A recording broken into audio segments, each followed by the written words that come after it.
La relația noastră de dragoste, la relația noastră de cuplu, la familia noastră, este primul semn înspre separare.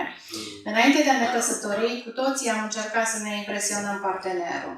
Am încercat să-i facem poate cele mai bune mâncări, să ne îmbrăcăm frumos. Nu înțeleg de ce după căsătorie multe dintre lucrurile astea se schimbă. Și totuși, eu așa cred că se schimbă pentru că noi nu mai punem accent pe aceste lucruri. Dar să știți că și acestea sunt importante. Noi trebuie o floare care nu este udată, se ofilește, chiar dacă are lumină, chiar dacă este înflorită frumos. Așa este și căsnicia noastră. Și zilele acestea am învățat împreună multe lucruri despre cum putem să avem o căsnicie fericită. În momentul în care cei doi nu se ocupă unul de celălalt, nu își împărtășesc emoțiile, nu își împărtășesc trăirile, nu își fac timp să se înțeleagă, rămâne fiecare cu un gol emoțional. Și ce face? Merge la serviciu, colegii sunt binevoitori, vai, iarăși nu te-a ascultat nebunul ăsta, vai, da. Așa fată frumoasă ca și tine, orice bărbat și-ar dori să fie partenerul tău. Și uite așa, pe nesimțite se deschid anumite uși.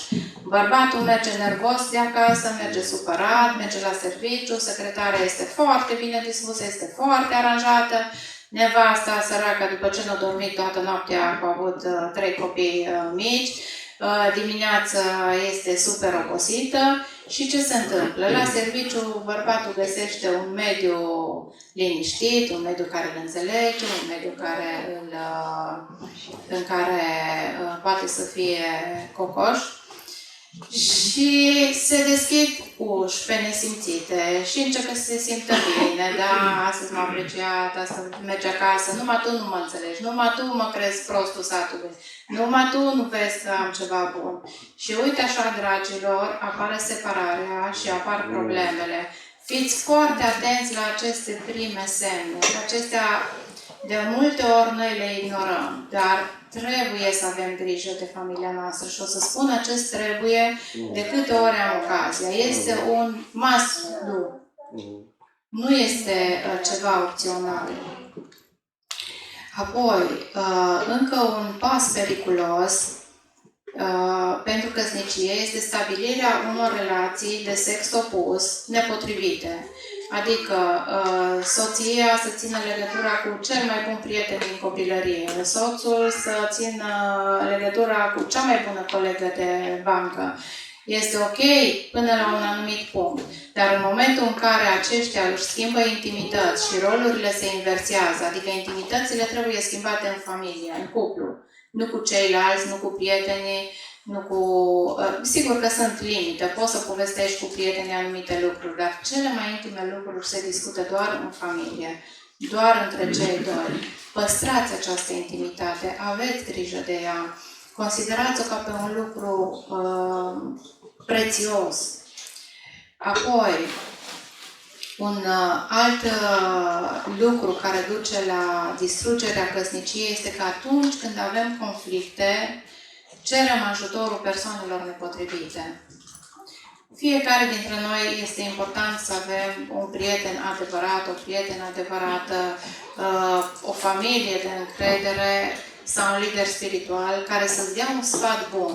Pentru că atunci când ești nervos, atunci când ești în conflict, atunci când ești într-o situație limită, este foarte important ce sfaturi primești. Poți să mergi la servici și colega când te vede plâns să zice: tu ești nebună, iară plângi pentru ăsta, dar du-te și lasă-l. Și deja în minte se înfiripă niște idei și mintea, vă spun, face planuri subconștient pe baza informațiilor pe care le primește. Dragilor, aveți grijă la cine cere sfatul. Aveți grijă ce lideri spirituali aveți peste viața voastră, pentru că atâta timp cât Biblia nu este etalon pentru ei, aceia nu sunt niște lideri spirituali potriviți pentru voi. Studiați Biblia, citiți Biblia, ancorați-vă în Cuvântul lui Dumnezeu, pentru că aici găsim toate răspunsurile, găsim și încurajare atunci când suntem deznădăjduiți, găsim și direcționare atunci când nu știm ce să facem. Este hrana noastră de toate zilele.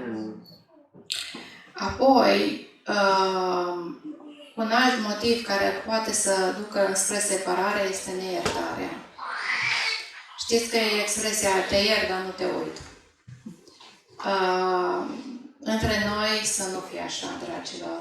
Noi trebuie să iertăm și trebuie să dezlegăm persoana respectivă prin iertare și trebuie să ne iertăm și pe noi pentru greșelile pe care le-am făcut în căsnicie. De multe ori este mai greu după ce faci o greșeală să te ierți tu pe tine decât să te ierte cei din jurul tău. Și condamnarea vine peste viața ta și spui nu sunt bune nimic, ce șanse mai am, oricum iarăși ajungem tot aici. Dar condamnarea vine de la cel rău, care vrea tot timpul să ne scoată în evidență greșelile, vrea să ne scoată păcatele, vrea să ne junghie, să ne fure, să ne prăpădească. Și dacă reușește să ne fure pacea, să ne fure siguranța aceasta pe care noi o avem în Iisus Hristos, atunci deja suntem pe terenuri mișcătoare. De aceea este important să veghem unii asupra altora, să avem timp de discuții între noi ca și familie. Este foarte importantă atitudinea pe care noi avem în față de celălalt. Este important să avem o atitudine de înțelegere, chiar dacă nu știm ce sfat să-i dăm, nu știm ieșirea din acea situație. Dar este suficient să spui, dragul meu, draga mea, îmi dau seama că este o situație foarte grea pentru tine, mă rog pentru tine, încerc să te înțeleg, sunt alături de tine, pentru că de multe ori nu înțelegem. Dar noi putem să avem o atitudine potrivită în aceste situații și asta face diferența.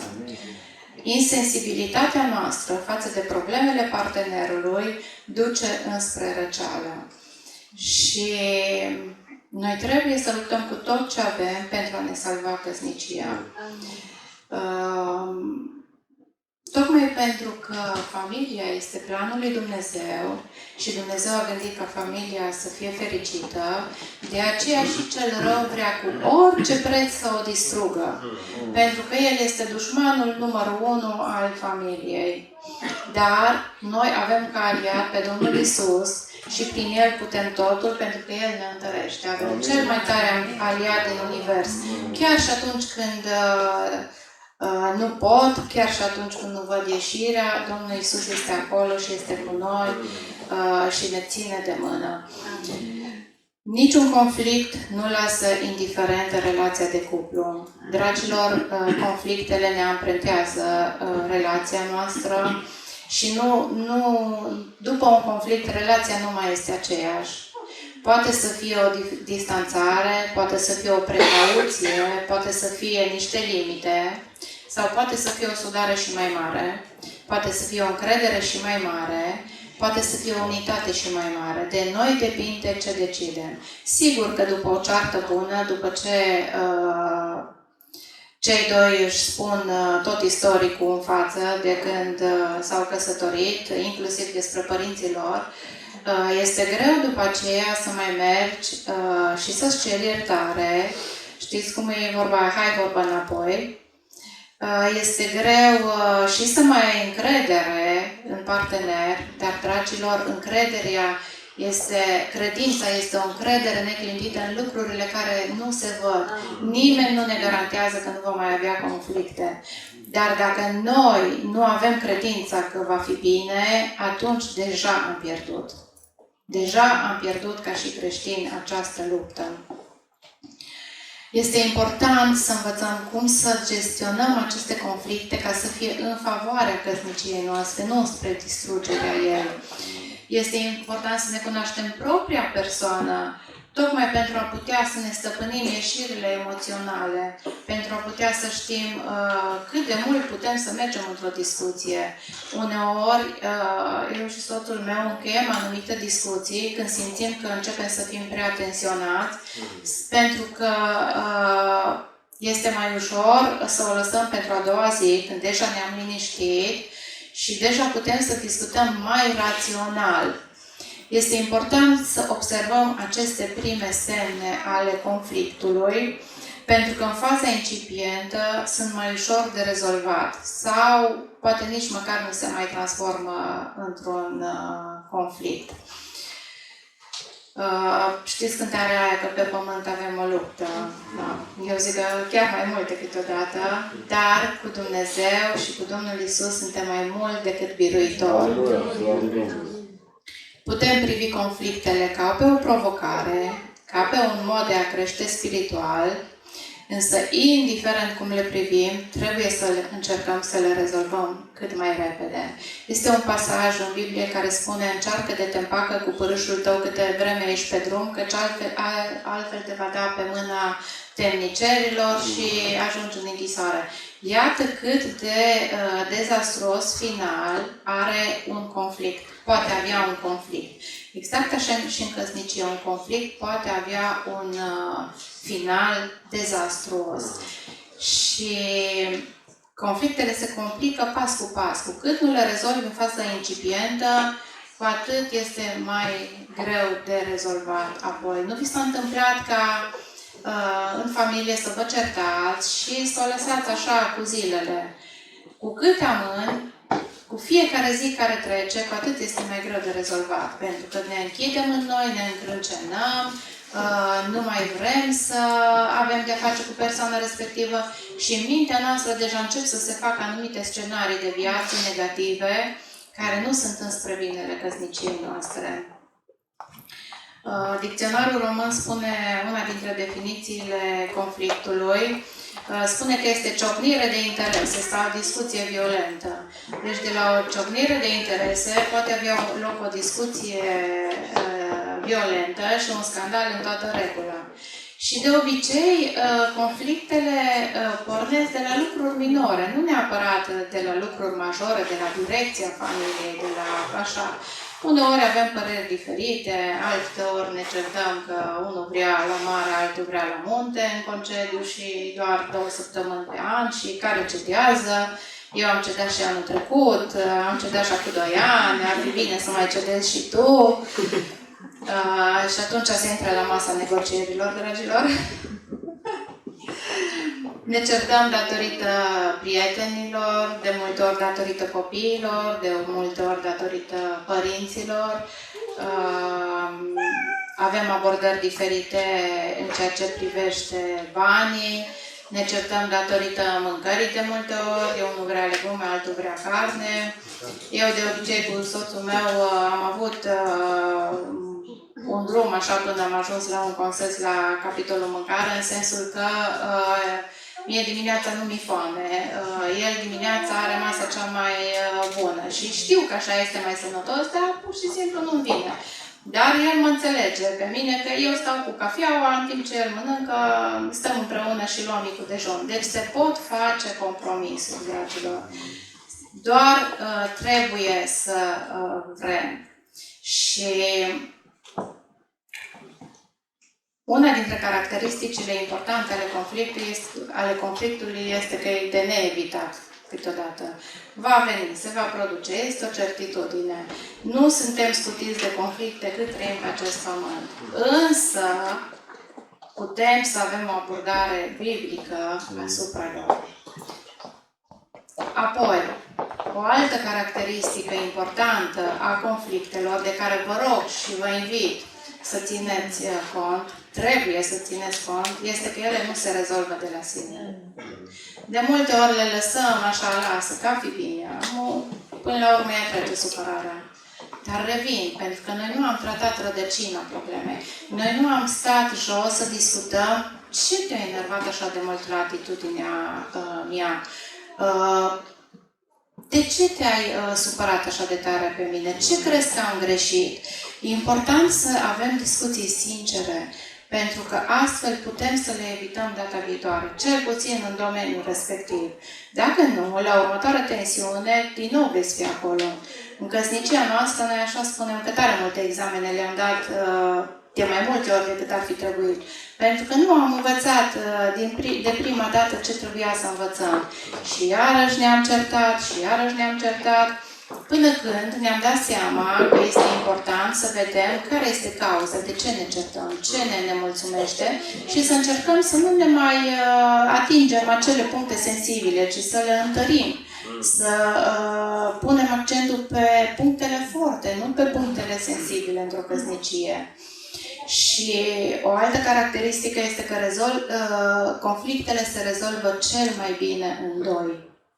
Dragilor, nu încercați să mergeți să rezolvați situațiile voastre de familie cu alții, ci voi doi, acolo în familie, în cuplu, încercați să vă rezolvați problemele, nu de față cu copiii, nu de față cu părinții. Știți că acum eu sunt în etapa în care unul dintre copii mi s-a căsătorit și ne-a spus cineva anul trecut, dragilor, atât este de dureros pentru părinte să-i vadă pe copii că se ceartă, că nu-ți poți imagina.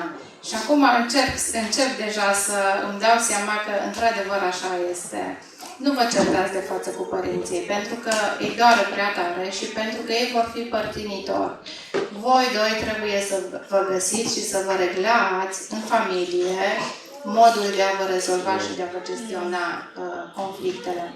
Și să știți că soluțiile rapide sunt de obicei superficiale. Faceți-vă timp și mergeți la rădăcina problemei. Dacă atunci nu puteți, stabiliți de comun acord o altă zi, un interval orar bine stabilit, bine definit, în care să discutați despre această situație. Dacă nu puteți, scrieți-vă câte o scrisoare care să sune cam așa. Când tu te-ai enervat pe mine, eu m-am simțit și spuneți cum v-ați simțit voi. Deschideți-vă inima față de partener. Nu încercați să aveți genul de discuții care tu ai greșit când ai făcut așa. Tu nu ai făcut bine când ai făcut așa. Să știți că nu duc înspre rezolvarea conflictului, ci înspre amplificarea lui. Pentru că partenerul va începe să se scuze. Va începe să zică, da, am făcut asta pentru că. Va începe să-și aducă justificări și în mintea lui, oricum el știe de ce a făcut lucrurile astea. Deci pentru relație, pentru împăcare nu ajută. Apoi, trecutul ne afectează prezentul. De multe ori noi avem conflicte datorită deciziilor din trecut. Dragilor, aici singura soluție este iertarea. Iertarea, îngroparea trecutului și rugăciunea de eliberare de sub moștenirile trecutului. Moștenirile care nu sunt bune din trecut, moștenirile pământești să fie lăsate în urmă și să vină peste noi moștenirile și binecuvântările care sunt în Iisus Hristos. Să vină peste noi roada Duhului, să vină peste noi Cuvântul lui Dumnezeu. Și ce scrie în Cuvântul lui Dumnezeu? Nu ce făceau părinții sau cum se certau ei sau cum se împăcau ei. Nu, noi avem exemplul suprem pe Iisus Hristos.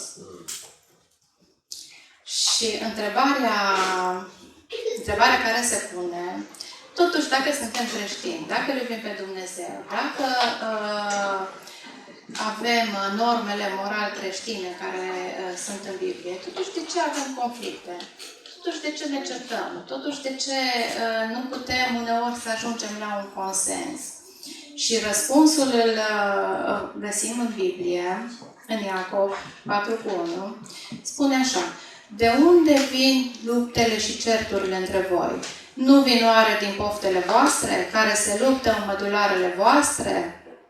Dragilor, iată că firea păcătoasă este cea care ne atrage înspre conflicte. Păcatul ne afectează și în această direcție. Căderea în păcat ne afectează.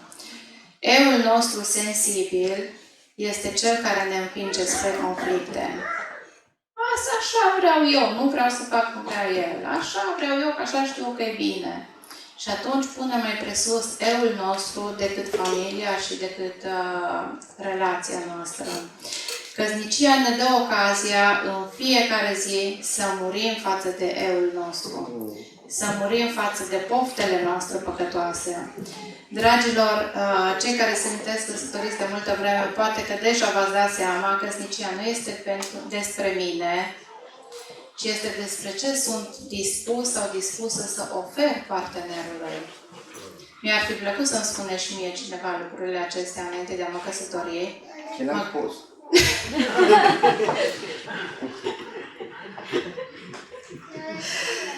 Eu când m-am căsătorit am fost convinsă că soțul meu o să-mi facă toate mofturile. O dura 26 de ani să ajungem la nivelul ăsta, dar... Deci cu perseverență reușiți. De multe ori, dragilor, avem așteptări false cu privire la o căsnicie. Ne gândim mai mult la ce drepturi avem decât ce am putea să oferim pentru a merge bine căsnicia noastră. Ne gândim de multe ori la noi și la nevoile noastre, în loc să punem pe primul loc nevoile partenerului. Mulți consilieri învață astăzi că într-un conflict soluția win-win, adică câștig-câștig, este o rezolvare. Dar, dragilor, când fiecare își ia câștigul lui dintr-un conflict și se încheie conflictul cu bine, tu uite la fotbal, eu mă uit la telenovelă, nu înseamnă că a câștigat relația voastră. După un conflict, trebuie să câștigați voi împreună ca și cuplu, nu fiecare să-și câștige o bucățică de ciocolată. Împreună ca și cuplu veți deveni mai puternici dacă veți câștiga conflictele.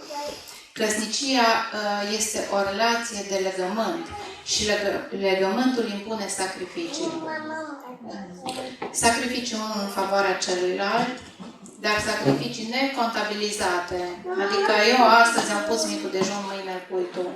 Nu, dragilor, faceți lucrurile ca pentru Domnul, din toată inima, cu bucurie, ca pentru Domnul. Să știți că acest verset, acest pasaj se aplică și în căsnicie.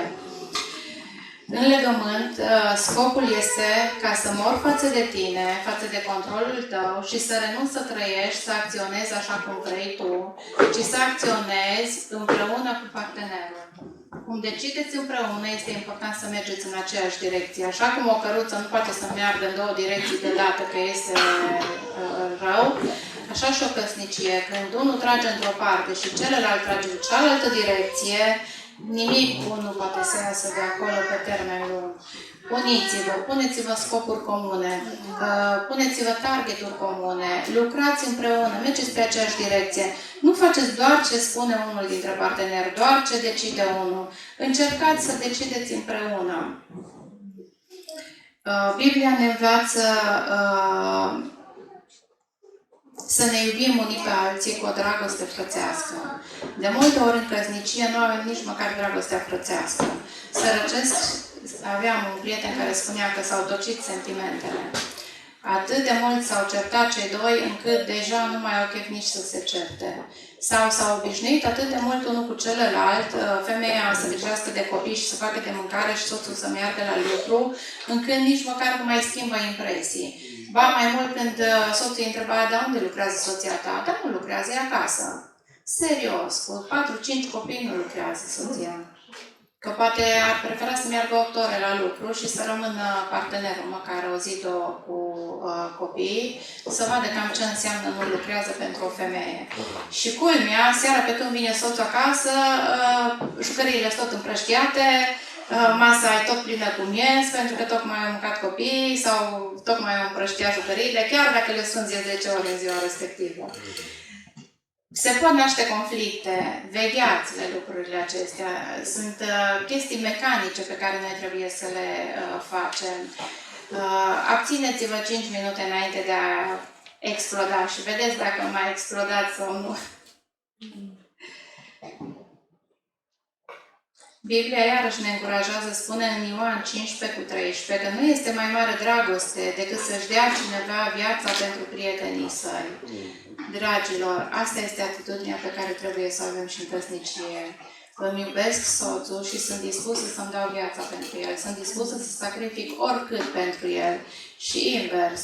Soțul ieri am învățat despre faptul că femeile au porunca de a-și respecta soții și de a se teme de ei și bărbații de a le iubi ca și Hristos biserica. De ce sunt acestea porunci? Pentru că nu ne vin natural, nu ne vin automat, mai ales în anumite situații.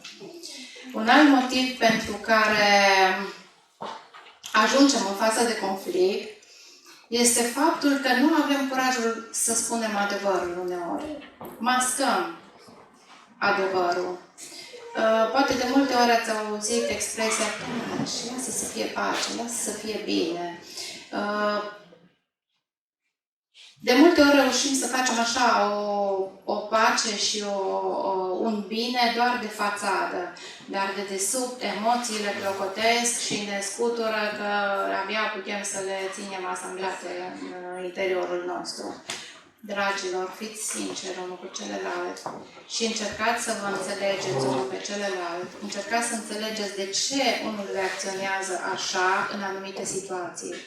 Poate îi sare țandăra pentru că în copilărie a avut parte de genul acesta de abordare și nu mai suportă și tu habar nu ai. De aceea fiți vulnerabili unul în fața celorlalți. Vulnerabilitatea aceasta este încă un motiv de care noi, datorită căruia noi ajungem la conflicte. Nu știm sau nu vrem să fim vulnerabili. Bărbatul pozează în eu sunt puternic, femeia eu nu mă las și uităm că este important să fim deschiși unul față de celălalt, să fim vulnerabili, să ne arătăm emoțiile. Chiar și bărbații plâng câteodată, cred că ați auzit cântecul. Și știți ce se întâmplă? Când ne tot inhibăm aceste emoții, explodăm în momentele cele mai nepotrivite. Și conflictul devine și mai amplu. Explodăm poate în public și atunci este și mai urât. Dar, dragilor, acasă, în familie, este locul în care noi putem să fim vulnerabili unul cu celălalt și vă rog frumos să nu vă bateți joc de sentimentele celuilalt partener care se vulnerabilizează în fața voastră. Poate femeile plâng din orice, bărbatul nu înțelege, dar eu îl apreciez pe soțul meu care are răbdare cu mine și uneori zic, vai, deci îmi vine să plâng, dar nu știu de ce. Dar plânge, dragă, că e liber. Avem tot felul de stări emoționale, poate am avut o zi grea, poate ne-am supărat pe copii, poate cineva s-a uitat urât la noi. Noi ca și soții suntem mai sensibile și e foarte important ca bărbatul să înțeleagă lucrurile acestea. De asemenea, când bărbații se vulnerabilizează, chiar dacă poate o fac mai rar, fiți pregătite și deschise, nu să-l certați, să zic, nu, pe tu ești bărbat, ce te comporți așa ca o femeie? Nu! Fiți sensibili la trăirile partenerului. Pentru că dacă prima dată vă bateți joc unul de altul, s-ar putea ca a doua oară să nu mai aveți ocazia. S-ar putea ca a doua oară să găsească o altă persoană față de care să se deschidă.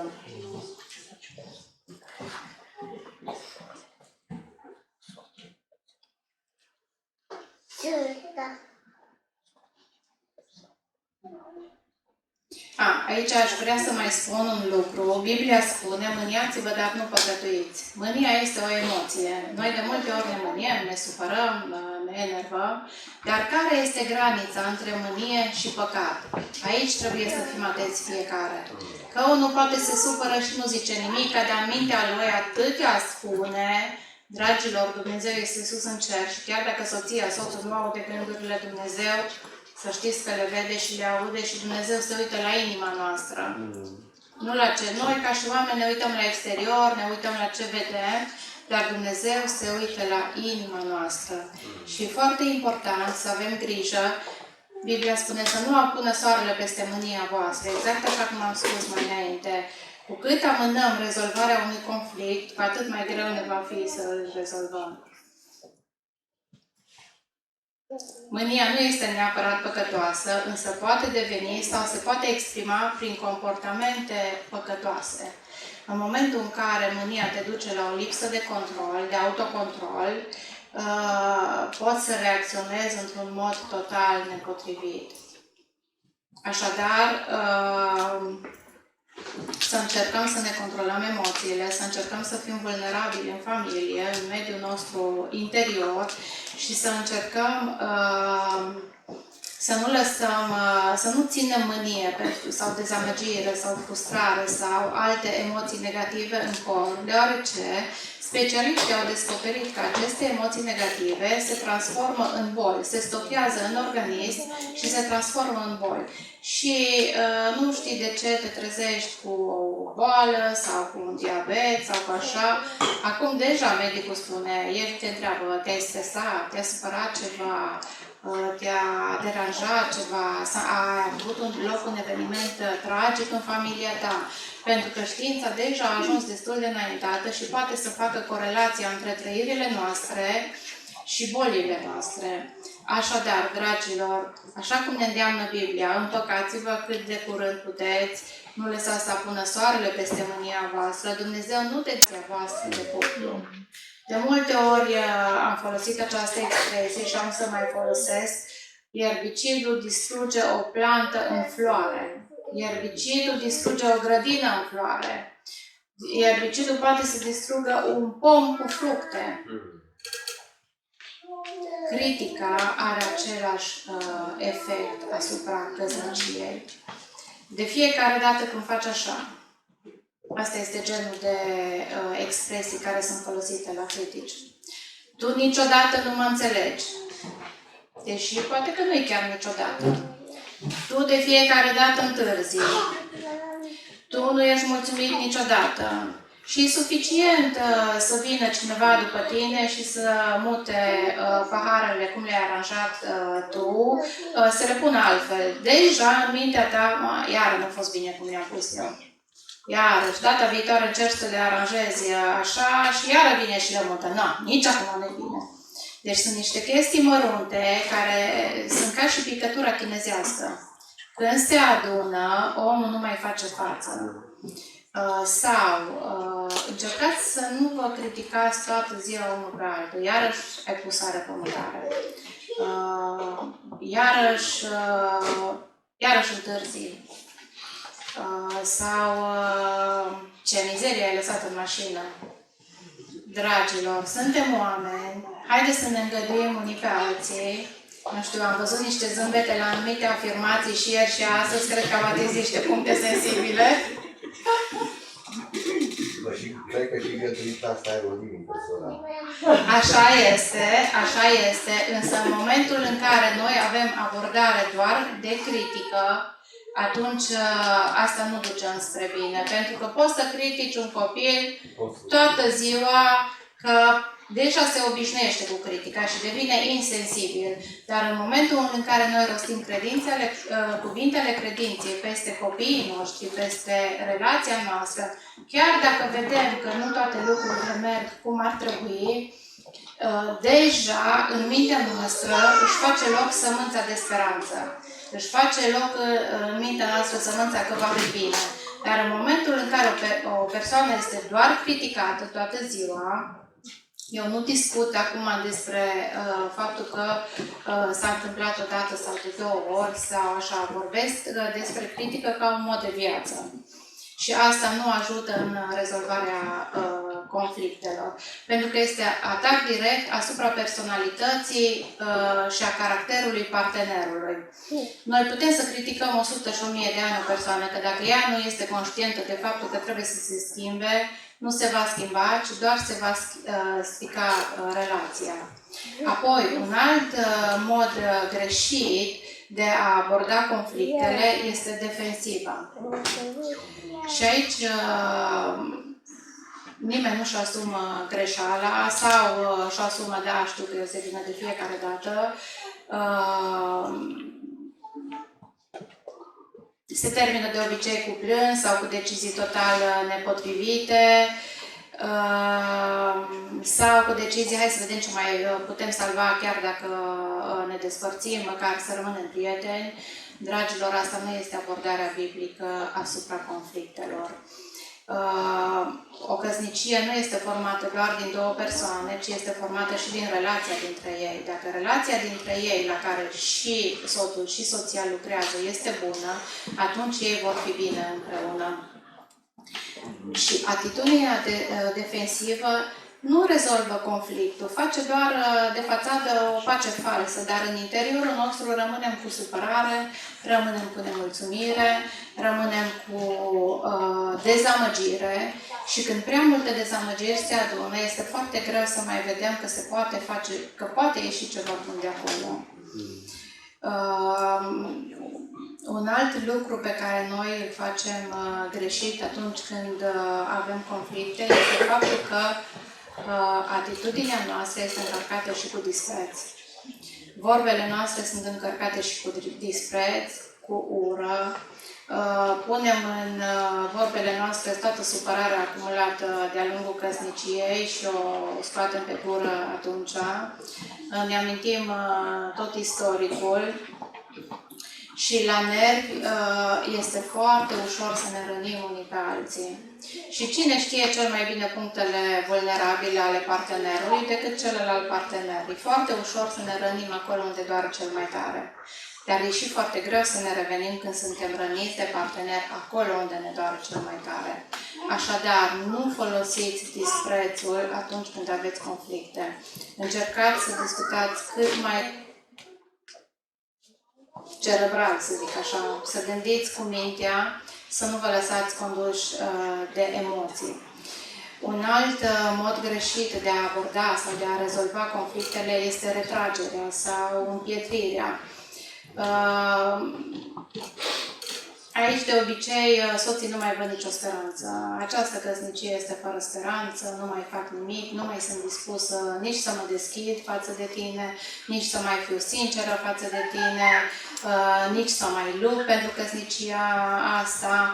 Împietrirea are loc de obicei după multe conflicte sau după multe conflicte nerezolvate. Deja parcă vorbești cu pereții când vorbești cu partenerul și când are loc această împietrire a emoțiilor, a sentimentelor, a trăirilor, de obicei partenerii se pedepsesc unul pe altul cu tăcerea. Vi s-a întâmplat câteodată ca tăcerea să fie foarte apăsătoare într-o casă. Așa se întâmplă când are loc această împietrire. Încercați să ieșiți cu orice preț din această împietrire. Apoi, o altă abordare greșită a conflictelor este rezolvarea lor cu orice preț. Noi nu putem să ne sacrificăm unii pe alții doar ca să ne rezolvăm conflictul. Adică, bun, ne-am împăcat, suntem prieteni, la revedere, nu mai vreau să aud nici de tine, nici de alt bărbat cât o să trăiesc. Nu putem să sacrificăm orice pentru asta. Și nici Dumnezeu nu ne cere, dragilor. Noi trebuie să fim atenți cât de departe mergem în teritoriul celuilalt, cât de departe călcăm limitele celuilalt, cât de tare călcăm personalitatea celuilalt, cât de tare ne batem joc de demnitatea celuilalt. Să nu uităm, așa cum am spus și la tineri, că noi locuim în casă cu creațiile lui Dumnezeu. Sigur că acum este foarte ușor să vin eu și să vă spun lucrurile acestea, dar atunci când este conflict, când este tensiune, când sunt emoții, când sunt sentimente, este foarte greu. Dar totuși încercați să vă amintiți anumite lucruri, pentru că e mult mai ușor de rezolvat un conflict dacă știi cum să-l rezolvi. Noi nu ne putem permite să ne călcăm în picioare emoțiile, să ne batem joc de sentimentele noastre unul față de celălalt. Pentru că nu așa, atunci noi nu suntem în planul lui Dumnezeu, atunci noi nu facem voia lui Dumnezeu. Și sigur că e important să facem ce putem ca să ne rezolvăm conflictele, însă să nu ne pierdem ca și soți unul pe celălalt. Să avem grijă la fațadă. Apoi, o abordare greșită este citirea minții, intuiția. Intuiția poate fi periculoasă. Noi suntem convinși că știm ce gândește celălalt numai când se uită la noi, da? Și cu partenerii deja funcționează în anumite situații. Dar, dragilor, întrebați-vă partenerul ce gândește acum și lăsați-l și să vă spună. Da, nu e adevărat, mă minți, știu eu ce gândești. Lasă că știu că ce gândești, că se vede pe fața ta. Nu, încercați să acceptați că vă spune adevărul. Specialiștii spun că 95% din lucruri noi le facem pe baza istoricului nostru de viață, ideologiei noastre de viață, a ceea ce s-a întâmplat până acum în viața noastră. Și doar 5% reacționăm conștient și pe baza minții. Așadar, încercați să vă autocontrolați și să dați șanse celuilalt să vă spună cu adevărat ce gândește. Un alt lucru care duce la conflict și care este o abordare periculoasă sunt așteptările nerealiste. De multe ori noi avem așteptări nerealiste față de partenerii noștri. Adică noi avem scuză pentru orice fel de atitudine, dar pentru ei nu găsim nicio scuză. Adică el e bărbat, trebuie să se comporte într-un anume fel. Sau ea e femeie, trebuie să știe că nu așa se comportă o femeie. sau dacă el e soțul meu, trebuie să știe ce mă aștept de la el. Dar de aceea Dumnezeu ne-a dat gură, ne-a dat limbă să vorbim, să comunicăm așteptările noastre. Dacă nu înțelege din prima, mai comunici odată, dacă nu înțelege din a doua, îi faci un bilețel pe frigider. Și tot așa, trebuie să găsim metode ca să putem comunica unii cu alții. Și vestea bună este că sunt și moduri corecte de a aborda conflictele. Și pe acestea aș vrea să ne focusăm și să ne concentrăm și să încercăm să le ținem minte atunci când vine un conflict. Și cel mai important lucru într-un conflict este comunicarea. Cu toate cele trei forme ale ei, verbală, non-verbală, paraverbală.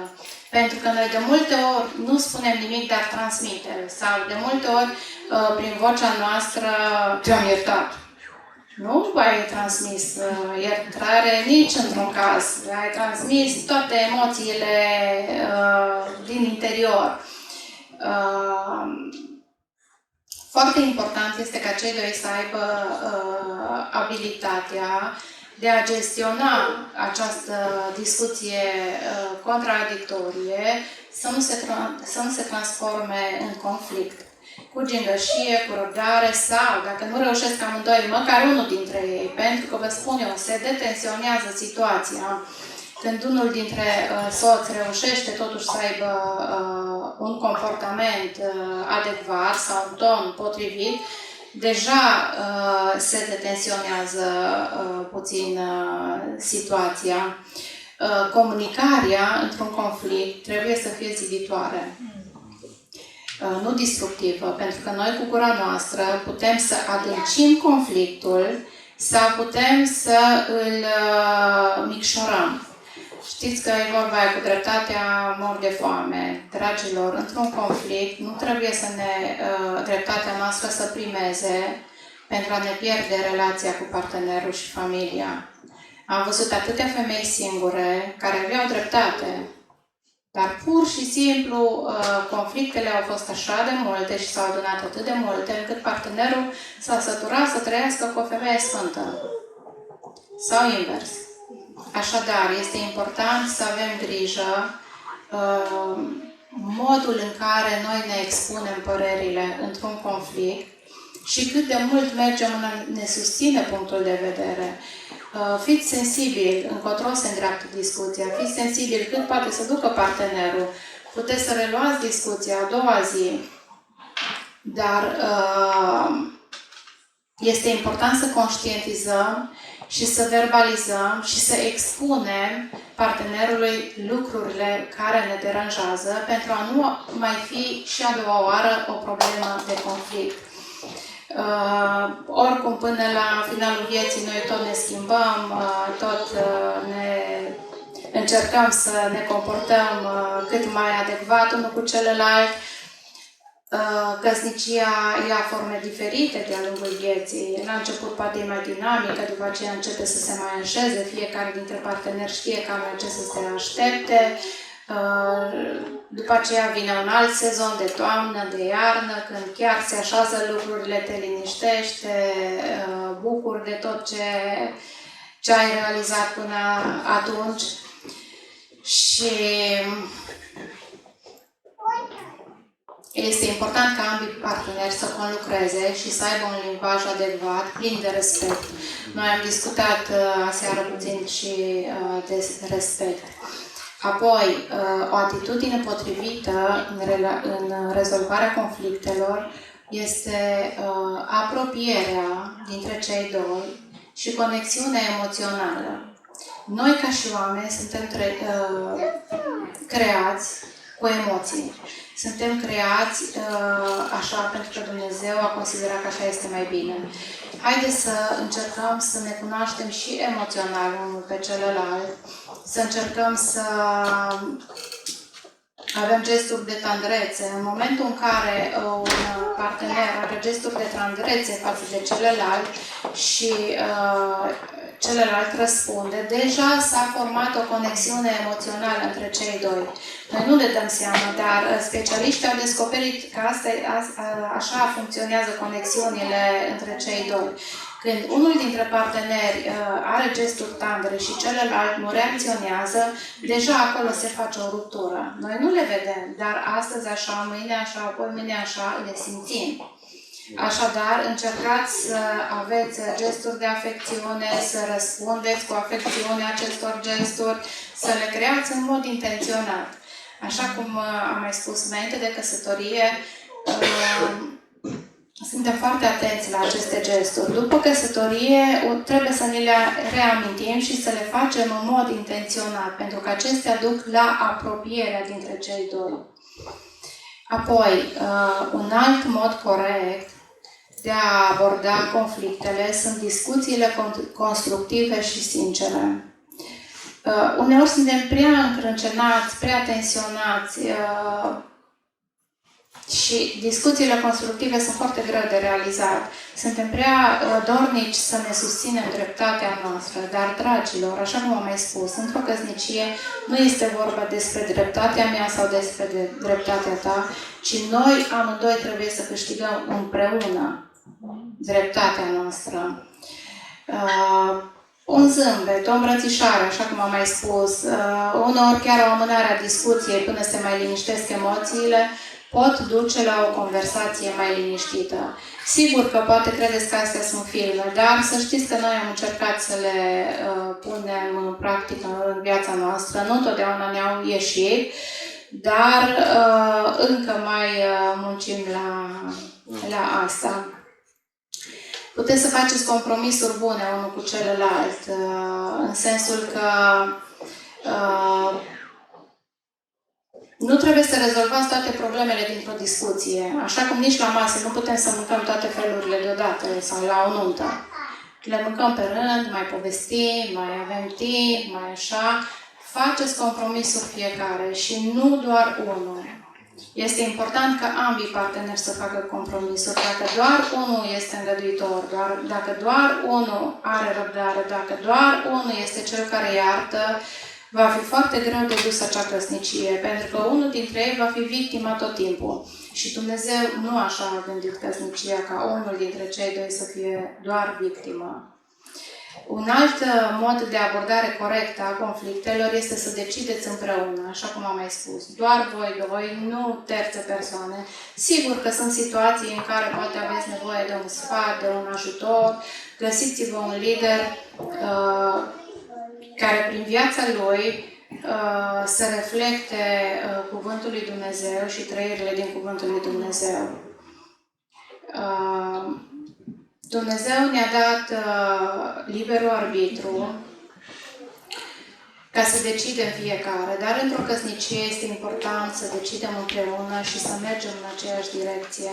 Nu vă călcați în picioare liberul arbitru pe care Dumnezeu vi-l-a dat. Asumați-vă. Chiar dacă decizia poate nu e așa de bună, dar ați decis împreună, vă asumați împreună și consecințele. Când doar unul decide, își asumă și consecințele împreună, chiar dacă sunt bune și chiar dacă sunt rele, și deja poate să ducă înspre individualism. În căsnicie, individualismul nu are ce căuta. Sigur că nu se reușește să se ajungă la un numitor comun. Noi avem un protocol de funcționare ca și familie. Sunt zone în care soțul meu zice decide tu, că știe că poate mă pricepe mai bine sau am alte abilități. Sunt zone în care decide el pentru că știe că este responsabilitatea lui și nici măcar nu îndrăznesc să zic, ba, nu facem așa.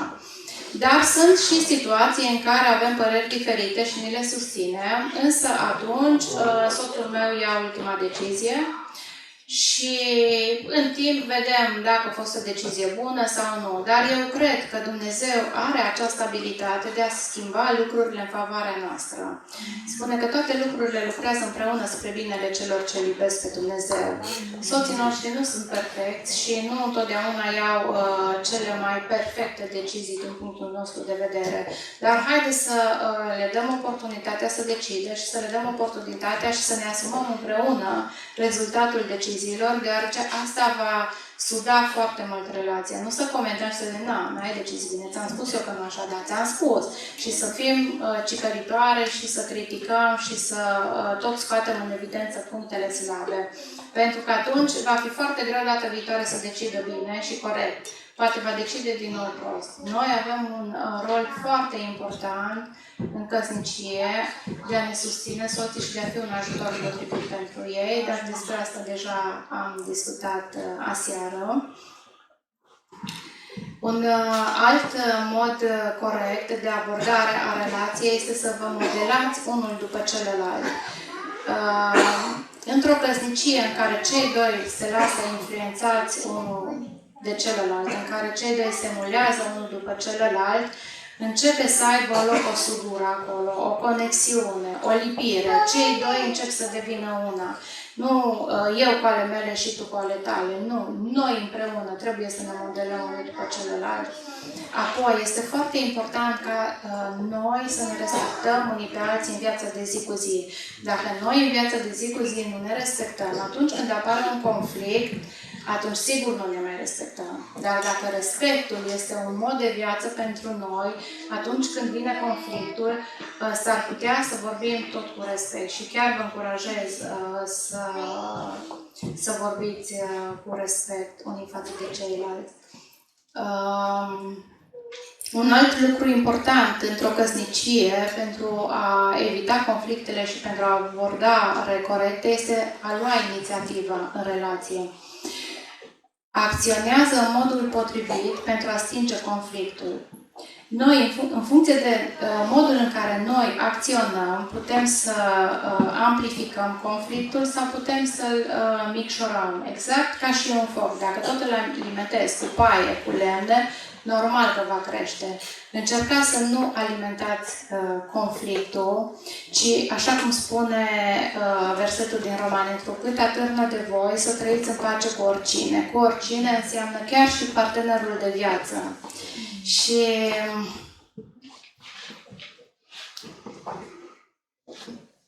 când ambii parteneri sunt conștienți de lucrul acesta, atunci ei vor avea o atitudine de pace și de dragoste și vor încerca să rezolve acest conflict călăuzit de Duhul Sfânt. Este important să veghem asupra relației noastre pentru a o ține activă, a o ține în floare, a o ține așa cum Dumnezeu vrea pentru viața noastră. Specialiștii de la un institut din Washington, împreună cu John Gottman, poate ați citit anumite cărți despre ei, au făcut multe studii asupra comportamentului cuplurilor și ei au descoperit, după aceste studii, cu o precizie de 90%, care dintre perechile căsătorite urmează să divorțeze și care au șanse de a rămâne împreună. Prin aceste cercetări, ei au descoperit comportamentele specifice cuplurilor care duc înspre divorț. După care au continuat cercetările și au fost curioși să afle care din acești oameni, aflați în relații dificile, ar putea să-și schimbe comportamentele defectuoase pentru a-și salva căsniciile. Și au căutat să găsească pârghiile prin care oamenii să-și identifice problemele care duc la distrugerea mariajului lor, dar și să găsească modul în care să-și îmbunătățească mariajul, astfel încât să nu se ajungă la divorț. Ei au creat așa zisul laborator al iubirii, unde cuplurile care au probleme, merg acolo pentru consiliere, pentru terapii și este un spațiu închis cu sticlă, deci ei sunt supravegheați non-stop, bine, fiecare cuplu separat este monitorizat și le sunt studiate comportamentele. Au aparate care le monitorizează inima, echipamente de biofeedback pentru a le măsura nivelul de stres din organism, mai ales atunci când au conversații aprinse. Informația obținută au codificat-o și au analizat-o matematic. Și ce au descoperit ei este care dintre aceste interacțiuni dintre parteneri duc la o relație fericită, de durată, și care din aceste comportamente duc la divorț. Ei au studiat multe cupluri și au văzut multe conflicte, au văzut multe interacțiuni și au făcut niște statistici. Și doar două lucruri importante aș vrea să împărtășesc cu voi astăzi. Unul este că în căsniciile fericite, cei doi parteneri se comportă ca buni prieteni. Și Biblia ne îndeamnă la lucrul acesta. Relația lor este caracterizată pe respect, pe empatie și pe afecțiune. Se implică unul în viața celuilalt, fiind conectați emoțional, exact ce am spus mai înainte. Un alt lucru pe care aceștia îl făceau când discutau despre conflictele lor, deci își abordau conflictele, discutau despre ele, a fost faptul că pentru fiecare remarcă negativă sau dezapreciere îi spuneau partenerului 5 remarci pozitive. Acesta deja reechilibra situația și cumva din mintea partenerului erau șterse acele dezaprobări și acele acuze negative. Asta în comparație cu partenerii care pentru fiecare dezapreciere spuneau doar o apreciere. Așadar, dragilor, când dărâmăm, pentru a construi este nevoie de mult mai mult efort. Deci ei au descoperit că de 5 ori mai mult efort. Și un alt lucru pe care ei l-au descoperit a fost faptul că în căsniciile fericite, cei doi soți își gestionează gentil și constructiv conflictele. Exact ce am discutat mai înainte. Ei acceptă faptul că pot apărea conflicte și că nu le putem evita de fiecare dată. Acceptă faptul că nu toate problemele dispar după prima, sau se rezolvă după prima discuție, deci trebuie să avem răbdare și să găsim timpul potrivit. Și ascultă cu respect perspectiva celuilalt, nu cu reproșuri, nu cu jigniri, nu cu călcări peste emoții și peste sentimente, și fac compromisuri unul în favoarea celuilalt. Deci au deschidere unul față de celălalt. Iată că și specialiștii au descoperit lucruri pe care Biblia ni le spune de atâta vreme. Dragilor, să nu uităm că Biblia este îndreptarul nostru pentru a avea relații bune. Și credința, noi trebuie să citim Biblia, chiar și cu voce tare, deoarece spune Biblia, credința vine în urma auzirii și auzirea vine din cuvânt. Dar să știți că prin auzire vin și lucrurile negative. Dacă noi rostim tot timpul vorbe de eșec peste relația noastră, creierul nostru începe să creadă lucrurile acestea. Dar dacă noi rostim vorbe de bine, chiar dacă nu vedem întotdeauna binele acesta, dacă noi rostim prin credință vorbe de reușită, creierul nostru va începe să creadă aceste lucruri. Și doresc să închei cu câteva lucruri foarte practice în rezolvarea conflictelor, cum ar fi rugăciunea. Rugați-vă împreună. Știm că sunt stopate rugăciunile bărbatului atunci când sunt conflicte. Dacă vezi că soțul tău este arțăgos, dacă vezi că soția ta nu mai tace, rugați-vă împreună sau rugați-vă unul pentru celălalt. Ceea ce poate să facă Dumnezeu printr-o rugăciune, nu putem noi să facem într-o viață. Dar sigur că sunt și acțiuni mecanice, că noi trebuie să ne înfrânăm limba, zice Biblia că cine poate să-și țină în frâu limba, știți versetul mai departe, în puterea limbii stă viața și moartea, deci sunt și chestiuni mecanice pe care noi trebuie să le facem. Apoi, un alt lucru practic, nu îngropați conflictele, ci încercați să le rezolvați. Nu ascundeți mizeria sub preș. La un moment dat va mirosi sau nu va mai încăpi acolo și atunci vă gândiți oare de ce explodează nevastă mea din orice sau oare de ce bărbatul meu nu mai vine pe acasă. Apoi, un alt lucru practic, încercați să vă identificați problema și rădăcina de la care au pornit conflictele. De multe ori ne certăm pe aceeași temă, pe același lucru, în același mod, în același fel. Cred că este timpul pentru o schimbare. Un alt lucru practic care stinge conflictele este iertarea. În momentul în care ai îngropat, ai rezolvat conflictul, ai îngropat, este important să ierți. Neiertarea ne duce înspre faliment. Amintiți-vă din nou de ce vă apreciați, amintiți-vă din nou de ce sunteți împreună. Îngăduiți-vă unii pe alții, iubiți-vă așa cum sunteți și acceptați-vă așa cum sunteți, că și Dumnezeu ne acceptă pe noi așa cum suntem. Dragilor, știu că asta este o temă cam grea și cam tensionată, dar eu vă mulțumesc că ați avut răbdare să mă ascultați și îmi doresc și pentru familia mea și pentru familia voastră cât mai puține conflicte sau deloc, sau cu cât mai puține pierderi. Domnul să vă binecuvinteze.